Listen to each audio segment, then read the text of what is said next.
here is where there was the images that were taken by the searchers from our search on June 5th and 6th of approximately 13 African American women with afros who were nude and in very graphic, sexually provocative positions.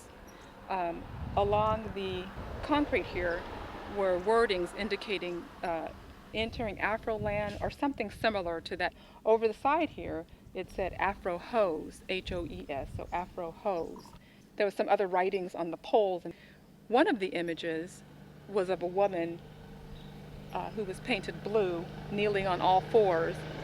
On her buttocks area, she had a symbol, the letters L-A, and she had a marijuana joint out of her mouth. That's what makes us think that it's possibly that the person is trying to talk about Mitrice in terms of the fact that she was from LA, that she was accused of having marijuana. There was an image of an African American woman from the side with a big afro who had a hula hoop, and there was also a woman in a wheelchair. So those seem symbolic, although at this point we can't figure out where that might be coming from.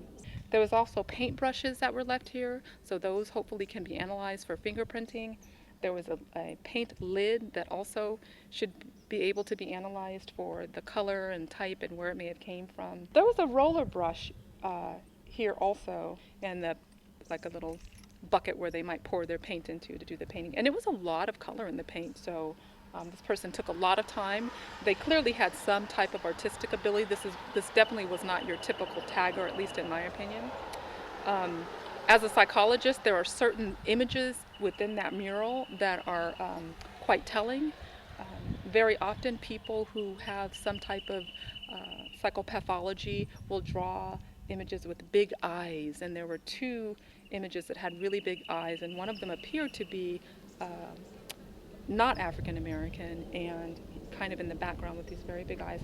And then there was a box on the side that also had very big eyes. So those things are certainly interesting from a psychological standpoint with regards to the person who may have done this. So hopefully that the department will take this very seriously and analyze this not only in terms of someone who is placing graffiti on this culvert area, but also from a psychological standpoint, that they will analyze the images and the symbols that were found within this mural. So that's what we're hoping.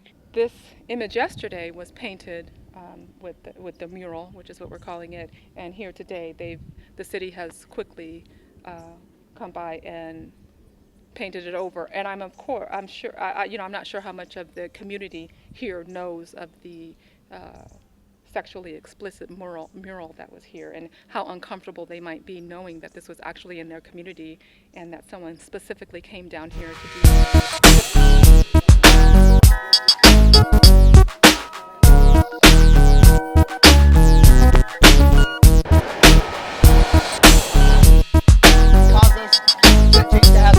That area. We probably got about 6 or 7 good locations.